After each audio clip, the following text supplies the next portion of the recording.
The other day, President Trump tweeted out, "Any negative polls are fake news, just like the CNN, ABC, NBC polls in the election. Sorry, people want border security and extreme vetting." Gabby Hinsliff of The Guardian sarcastically responded by saying, "Exciting news, all negative polls are now officially wrong." To which Carl Benjamin, aka Sargon of Akkad, responded, "You realize that practically every poll was wrong, though. Tory majority, Brexit, and Trump all failed to be predicted by polls. First of all, in the case of the presidential election, that's just not true. There were plenty of polls that called the race correctly. In fact, according to Nate Silver, the polls were actually more accurate in 2016 than they were in 2012. I can't speak to the events on the other side of the pond, but here in America, most polls, whether national or for the swing states, were within the margin of error. Second of all, notice the enormous hypocrisy on the part of Carl, who happily cited polls in his most recent This Week in Stupid video. And according to a Politico poll, it's also the most popular with American voters as well. The order has a 55% approval rating among voters polled, with 35% saying they strongly approve, with only 38% against. The only executive order more popular than the travel ban is the one revoking federal funding for so-called immigration sanctuary cities.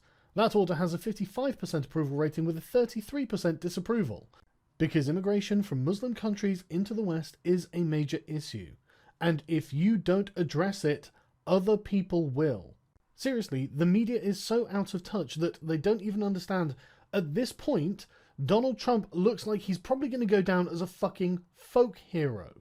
I guess when the polls are favorable for Trump, they are all of a sudden accurate.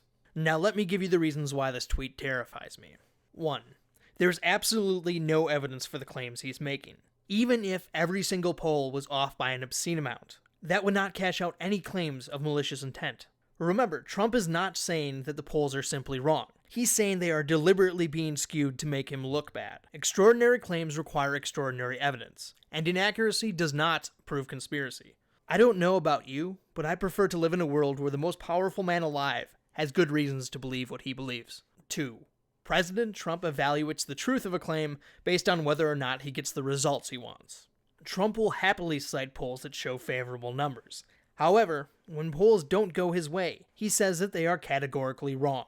During the campaign, Trump went on 2 different stretches of saying that the election was going to be rigged, once in the middle of August and once in the middle of October. He never presented a shred of evidence for this. It's almost as if he was trying to preemptively explain away a loss, when it looked like that was going to be the case. And then, when James Comey reopened the Clinton email investigation, Trump said this: "The system is rigged.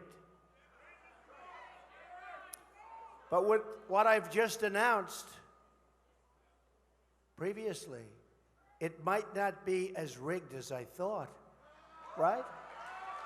And of course, on election nights, when Trump won, there was not a peep about the election being rigged. His conspiracies are not limited to polls either. Trump has claimed that, contrary to what the Labor Department statistics indicate, unemployment is actually at 42%. When the next bad jobs report comes out, which is inevitable, I guarantee Trump will claim that the numbers are rigged and that in fact there is record grain and steel production in the heartland. 3. His belief in conspiracies will harm the United States. This behavior of selectively accepting results is now being turned against our democratic institutions. Most recently, Trump has called into question the legitimacy of a judge who ruled against his travel moratorium, saying that the so-called judge is now making law enforcement impossible. Yes, it's true that pesky Constitution can be such an inconvenience at times. It's one thing for a president to disagree with the decision of a federal court. That's perfectly fine. However, saying that a judge is not legitimate because he decided against you is an obvious attempt to undermine the independent judiciary. What's more is that he's trying to lay the groundwork to preemptively blame any future terrorist attack on the judge and any court that opposes him. He wants to bully any judges who disagree with him, so that they won't do so in the future. He doesn't believe in judicial review. He wants courts that will rubber stamp his decisions. Trump has no respect for process, no respect for checks and balances, and no respect for the Constitution. That's why he's a threat to our republic.